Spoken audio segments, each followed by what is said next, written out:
Maido Japan fans. In today's show, we're going to talk about a different angle on storytelling when presenting.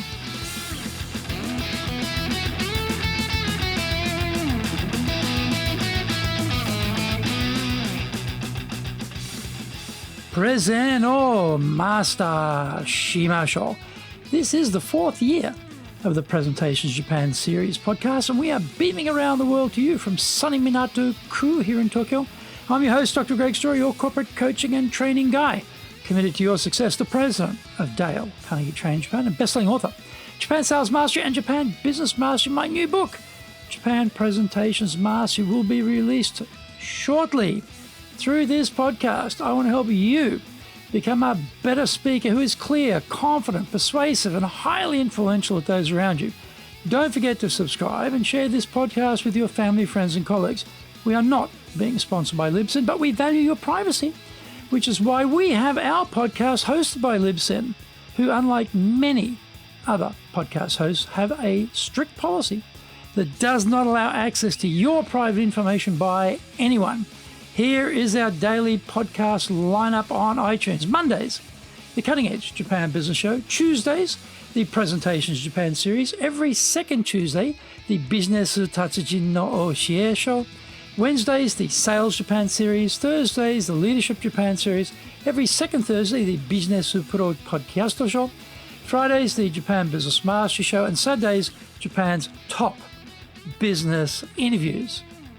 Now, this is episode number 230, and today we are talking about when using storytelling in business, don't lead with your insights. When I read this quote from Nobel Laureate Herbert Simon from 1971, that a wealth of information would create a poverty of attention, I thought about its ramifications for presenters. Today, we are firmly swimming against the king tide of information overload. So, Simon's dystopian prophecy has come to fruition. This is the age of distraction for audiences. They are gold medal winning poor listeners, and yet we have to present to them. We know that storytelling is one surefire way to snaffle their attention, and yet that path is littered with landmines. Very few business presenters tell stories at all in their talks. They're enamored with their high-quality content, which usually means the results of surveys, research, or data collation. Data is rarely strong enough to linger long in our memories. This is because usually there is a ton of data. Each morsel, each 3-decimal tidbit, vanquishing the one before, and so on, until we recall nothing, as Simon predicted.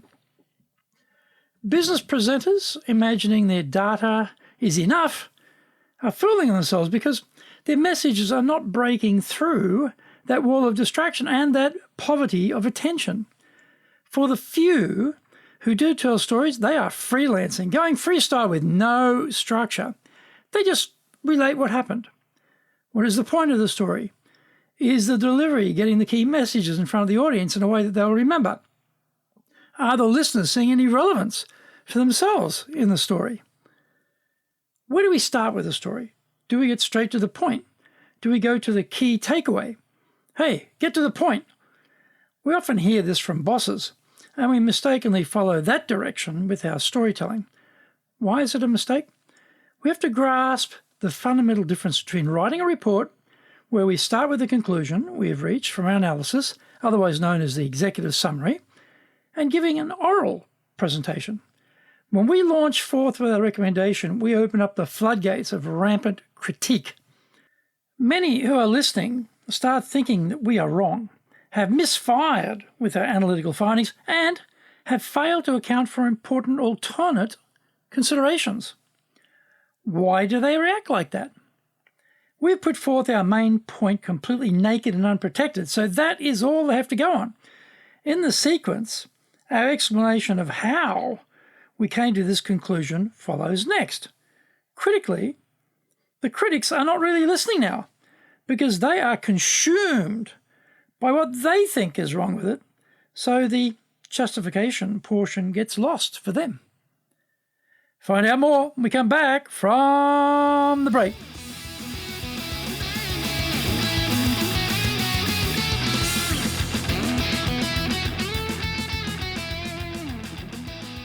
You can find out more about those programs on our website at enjapan.dalecarnegie.com, and you can email me at greg.story@dalecarnegie.com. Get my best-selling books, Japan Sales Mastery, that's the Bible for selling in Japan, and Japan Business Mastery, and my new book, Japan Presentations Mastery. If you like learning by watching videos, we have over 1,000 for you there on Japan Dale Carnegie TV on YouTube. We release 3 TV shows every week on YouTube. The Cutting Edge Japan Business Show, which is the premier business show in Japan, comes out Mondays. Fridays, the Japan Business Mastery Show, and Saturdays, Japan's top business interviews, where I interview leaders in Japan from SMEs all the way up to the corporate captains of industry on one topic, leading in Japan. Every second Thursday, we release the Business Pro Television Show. Don't forget, you can email me at greg.story@dalecarnegie.com. Now, today's show is sponsored by 3 programs. On April 9th, in our Professional Leadership Series, we're looking at innovation. On May the 12th, we're looking at cross and upselling. And also in our Professional Leadership Series, on May the 14th, we're looking at leading and managing. What's different?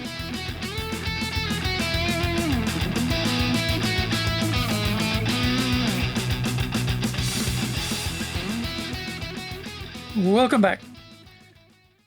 We should instead begin with our context, the background, which has informed our conclusion based on the data and experiences we analysed. We need to populate this context with people they know, places they can see in their mind's eye, and lodge it in a temporal frame which the audience can process. The genius of this approach is while sitting there listening to us warble on, the audience are racing ahead and reaching their own conclusions about the insights to be gained from this context. Given a certain set of circumstances, there are a limited number of conclusions to be drawn, and the chances are very high that they will have reached the same one you did. When you announce it, the listeners mentally say to themselves, "That's right. Bingo!" Now, instead of facing an audience of doubters, one-uppers, and thrusters, you are dealing with fans of your work. The key is to make the insight download very concise. When we teach this formula, invariably, people want to jumble a number of insights together and run through them. Each additional insight dilutes the power of the one before it, and so on. It is critical to select the strongest, best insight and only pull the velvet curtain back to reveal that one. The final step is to take the context and the insight and then package it up and place it on a silver tray for the audience to take home with them when we outline the relevance to them. Although we have produced an insight, it is an inert outcome. What does that insight do for us? How can we use it? Where will this be valuable for us? When can we apply it?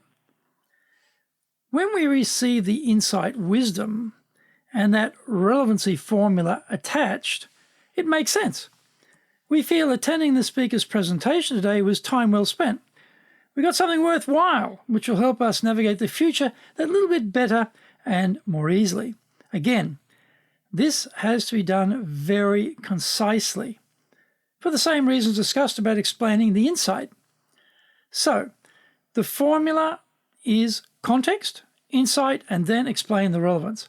If we mix it up, we are making things hard for ourselves. So, resist any calls to get to the point by being forced to put up the insight like a sacrificial lamb about to be slaughtered. Hold it in reserve until the scene has been set. Sherlock Holmes and Poirot, great fictional detectives, always reveal the baddie's name after giving the background of the crime. It is a well-tested, tried and true formula for storytelling, so try it.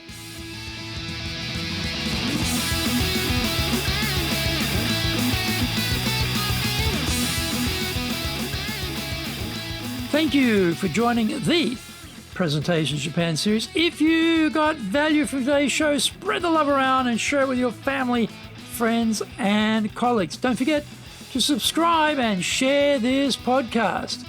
Immediately apply what you have learned today, use it, and go out there and become a presentations legend. Remember, I'm your corporate coaching and training guy in your corner, committed to your success here in Nippon.